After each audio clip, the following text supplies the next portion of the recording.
We've reduced storytelling to courage, but courage alone doesn't make a story powerful. Integration does. I'm Sister Mathina, and women leaders work with me when they're ready, when you're ready to move from good events to transformational experiences for the women you're called to serve. And women leaders trust our community when they want to experience a transformational moment. See, storytelling isn't about leading in public.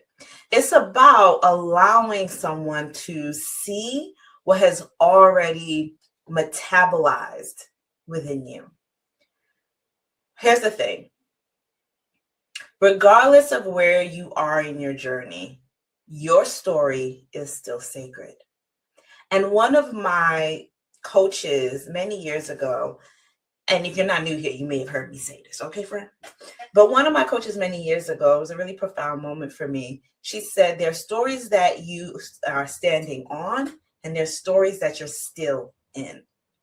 And that is absolutely critical. And no matter if you're on it or in it, your story is still sacred. Your leadership requires you to share stories that you are on and not still in. You understand the difference there? Because when you're still in it and you try and share it out, it comes out as if you're spilling yourself and the experience all over the listener.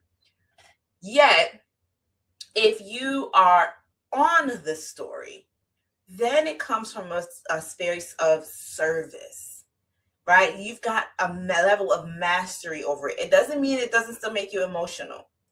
It means that you understand the law of the story and how it impacts the listener.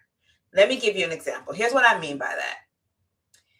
Your story and the real power of storytelling is not in what happened. It's in when that story becomes law. Let me explain what I mean by law, okay? Write this down, drop it in the comments. Let me know if this is resonating and you're picking up what I'm putting there, okay? So when it becomes law, we're going to break this down. L.A.W, meaning lessons, ahas, and wisdom. Lessons is I learned something, right? There's something in my experience that I've now picked up very specifically. Then there is an aha. The aha is I'm becoming aware of something. And your wisdom, baby, this is the gem. It becomes wisdom when you can say to yourself, I know how to apply it, whatever that it is. You see that? And so sometimes we think when we hear like a framework or a frame of reference that it has to go in that order. No. Those are just the components. And I'm sharing them with you in a way that makes it easy for you to remember. Okay. If I said, remember, then okay, it'll get weird. So your point of awareness is generally what happens first, right? Then you can glean the lessons and then it becomes wisdom. And this is not only, is it not linear lesson aha wisdom, it's also not time bound. You may experience, and tell me if you've experienced this, where you reflect back on a moment and experience a connection with either a person or a circumstance, and you're like, oh my God, that's what that, you have a moment, right, where it clicks. And then you can figure out how you are applying it to your life and potentially how others can apply it to their lives. Does that make sense? Drop it in the comments if you're with me. Now listen. A lesson is information. An aha is awareness. Wisdom is the implementation. Does that help? That just summarize that whole piece? Because as a leader, when your experience becomes law is when you have all three and they govern how you move. That's when you know it's a law. When you understand each component and it governs how you move. And I say it this way because I want you to think about a traffic light. Let's make it simple, all right? If you see a red traffic light, you know that means you have to stop. That is the law. So that law governs your behavior. You stop. Now, because you're still human, you still have a choice. The law regulates your choices because you know if it's red, I'm supposed to stop, but you're human. If you want to vote different and you want to keep going through that light and test those boundaries, because the law also determines the boundaries, then you know what the consequences are. That makes sense? So when we talk about it being law, it's because it governs our behavior, it helps regulate our choices, and then it helps us determine boundaries. So if your story has not become law in your own life, it's not ready to lead others. You get that? Here's how we know. And I say it this way, when we talk about standing in or standing on, there's a difference between transparency and vulnerability. And if your story doesn't govern your life, now, hear me clearly, because something just came up in my spirit, and I hear you, Lord. Listen, if you're saying to me, Mathina, my story has a lot of trauma in it, and I don't need that trauma governing my life, that's not what I'm saying, and you've missed the lesson. What I said is it becomes law, and the law governs your life. So if it's law, if it has become law, you have not just an awareness of the experience of your trauma. There are lessons that you've learned from that trauma, and now you have the wisdom on how to apply that lesson, and as a leader, how others can apply that lesson to their own life. Okay, sis? I just want to pause there and offer that to you if something else is coming up for you. Drop it in the comments. You know, I like reading the comments. I'll come back and I'll be here to serve and support. So let's look at the difference between transparency and vulnerability. One of the things that I say to my clients, whether it's I'm working with an individual or an organization, I say to my clients that you have to be open and clear how much of the story you're going to be willing to tell. Because some of us are willing to just stay on the surface. Some of us are willing to at least to dip into the water, have our head above. So I'm going to tell you the truth and offer you transparency. But some of us are willing to go deep in the depths. Okay, that's vulnerability. I'm not making you right or wrong. I'm just asking you to be aware of where you are in that portion of your journey and how it impacts the story you tell.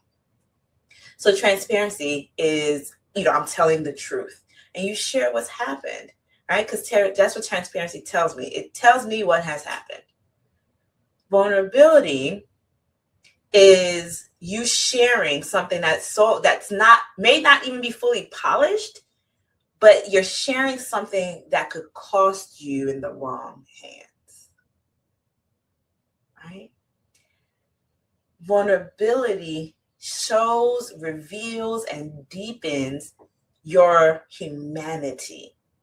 And so it shows how the experience shaped you.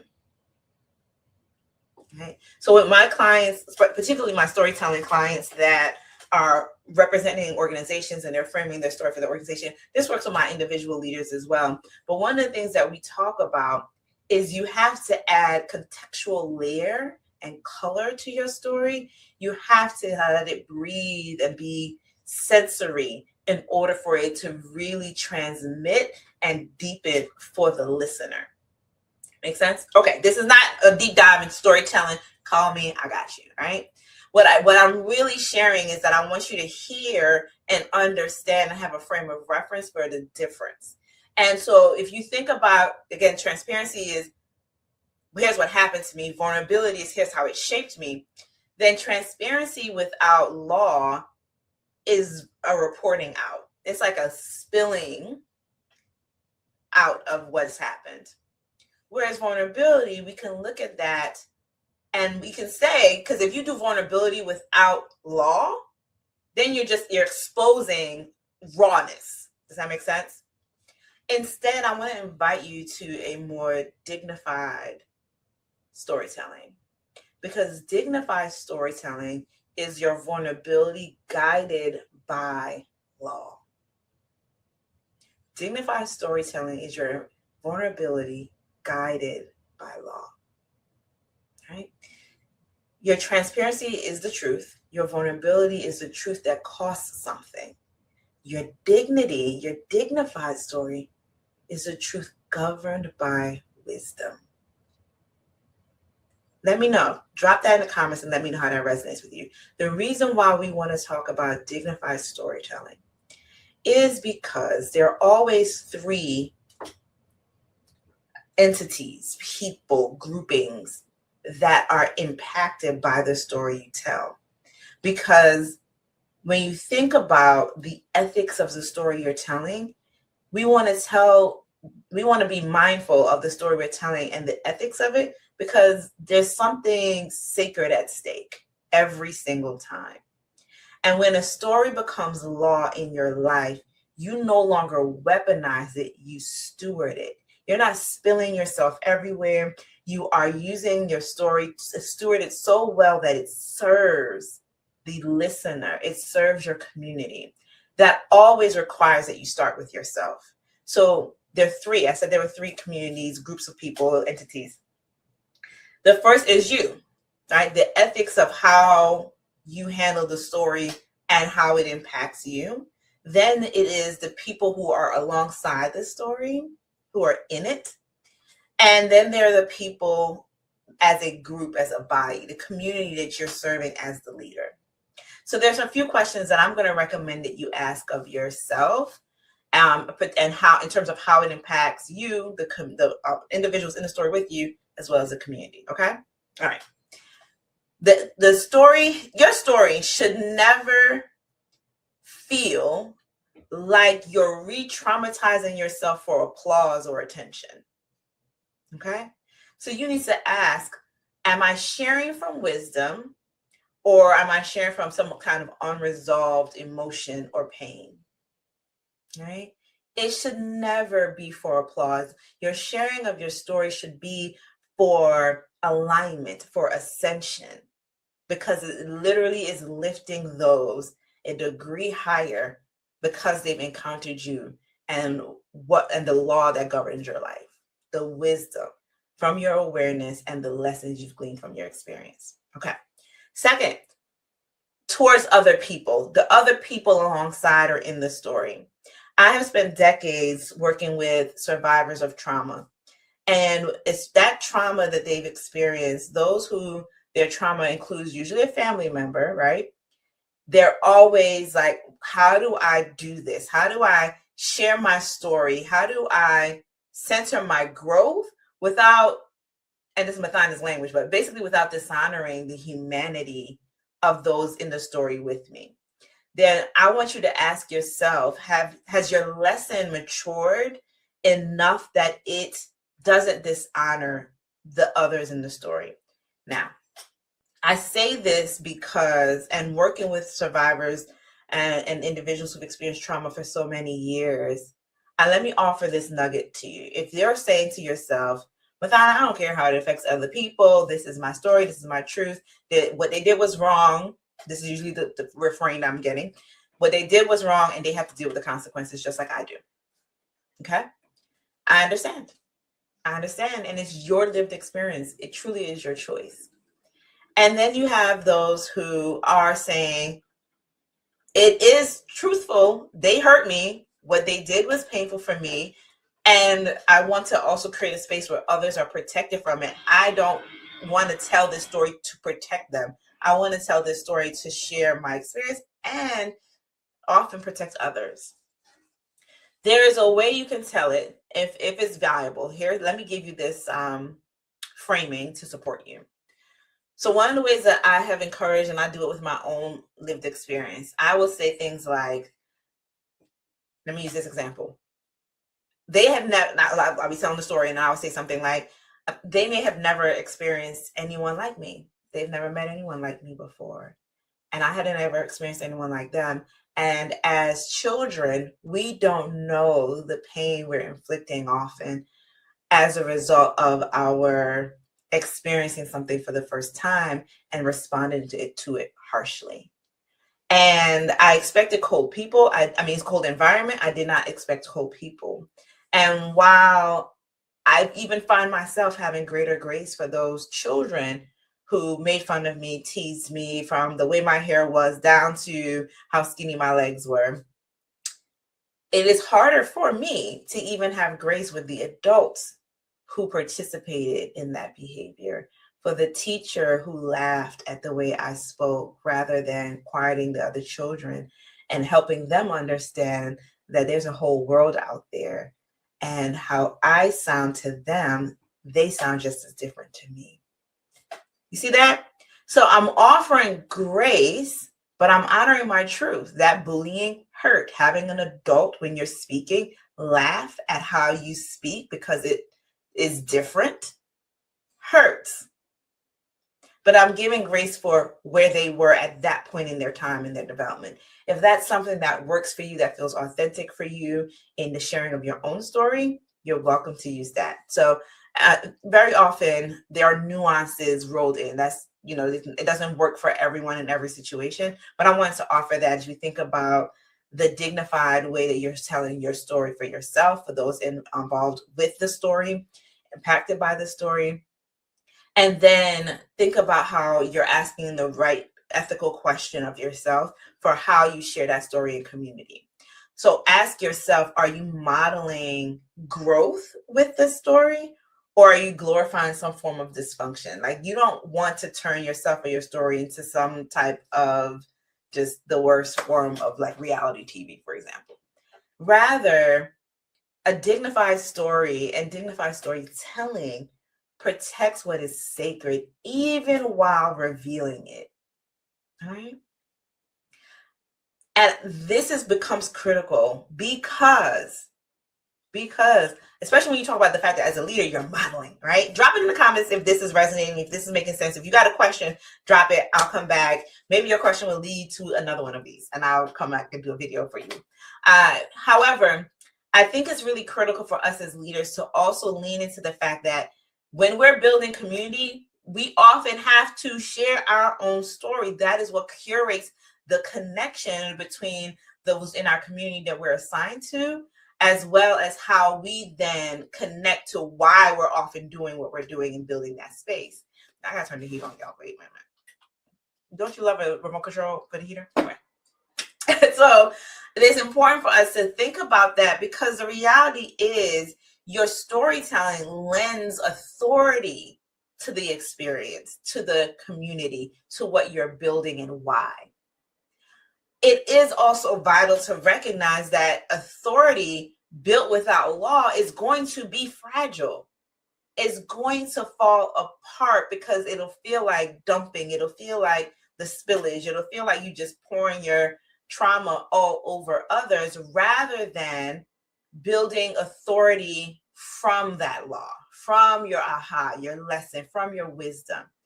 And that is going to be steady instead of unstable. Okay. Your authority is not the drama of your story. It's in the discipline of how it now governs you. And I started this conversation early on by saying, your story is still sacred, even if you're still integrating it into your lived experience. Even if you're still discerning how to share it, it is sacred. And as leaders, as healers, because that's what you're talking about when you want to curate a transformational space, it's because it's going to heal something with those who are in that community with you. We don't just tell our stories. We establish the law within ourselves first. Because when your lessons, when that aha, when that wisdom is aligned, your story stops being a memory and it becomes governance. It offers more to the community, and that is dignified storytelling. All right, I said I was going to wrap up, or maybe I didn't say I was going to wrap up. I had to do this, in like, right, here we go. Anyway, here's what I wanted to close out with.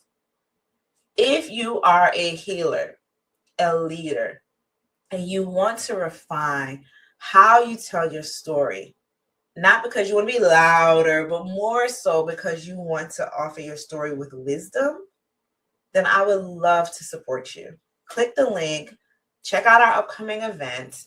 Let me know how I can serve you. Hop into the community and offer the space. Our culture is about not leaving you the same as a result of encountering us. And so I would love for you to drop in the comments as well.